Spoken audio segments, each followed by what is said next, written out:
Hello guys, good evening and welcome back to my channel guys. Bale, sa content natin ngayon, magkakandling lang po ako ng ating mga itlog na nakasalang dito sa ating ginawang DIY na egg incubator.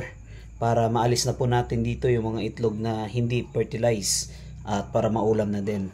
Bale, yung mga fertilized, syempre, mananatili dito sa loob nating egg incubator. Okay, so ito pala yung ating mga itlog dito.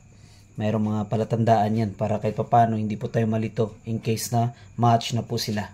Okay, so ikakandling na natin guys. I-check natin kung sino dito yung fertilized at saka yung unfertilized para kahit papano matanggal na dito sa loob nating incubator. Okay, bali guys, pinatay ko muna yung ating incubator at saka yung ilaw dito sa loob ng sala namin para kahit papano mas maganda kasi kapag madilim yung paligid, mas madali po nating makita yung galaw doon sa loob ng mga itlog. Okay, balito yung isa, balito guys, kakalagay ko lang, so hindi ko na yan muna ikakandling. Okay, so ito 26, kahapon lang din yan. So i-check lang natin yung umabot na ng 5 days dito sa loob ng ating egg incubator.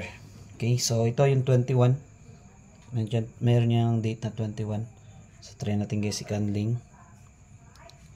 So ito, kitang-kita po sa ating yan, kitang-kita po yung embryo dito sa loob nating itlog. Okay, yan, so maganda po ito, goods po yan. So iniikot ko na agad yan guys para kahit papano matandaan po natin kung ano na yung na-check nating mga itlog. Okay, ito naman nasa 20.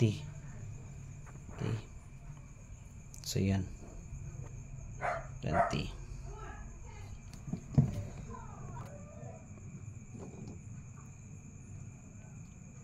So goods. Ito 19. Ito na po yung itsura ng 19. Yan.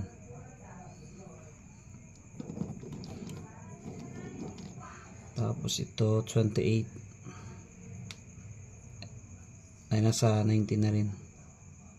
Same lang din. Yan. Ito 19. Okay. Ito yung 19.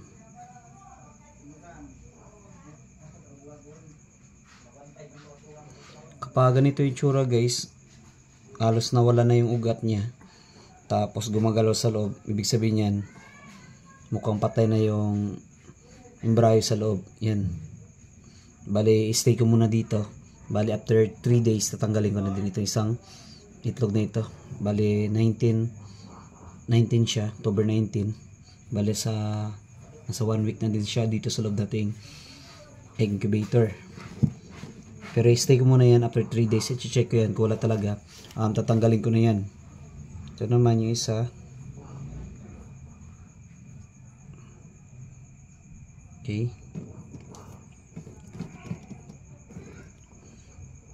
ito yung 19. Kung ganito yung itsura guys sa loob nating incubator, halos wala na develop, automatic pwede ito yung lagain kasi Pinoy na ito guys.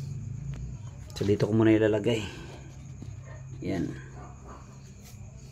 check natin yung iba. Ito rin yung isa, nasa 19 na rin, kaso halos wala na develop, so automatic ulam na rin. Ito 26, bago pa lang to.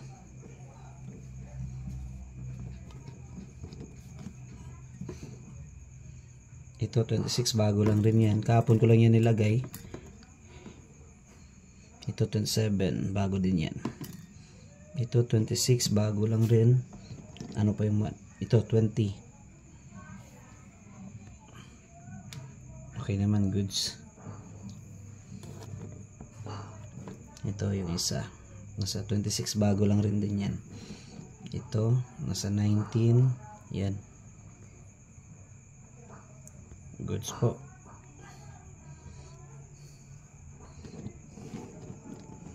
Ito 20. Ito yung 20 guys. Kaya natin dito. Ito, 21. Yan. So yan, na-candling na natin lahat-lahat. So, hintay lang tayo ng 21 days bago mag-hatch itong mga itlog na incubate natin dito sa ating ginawang DIY na egg incubator. Okay?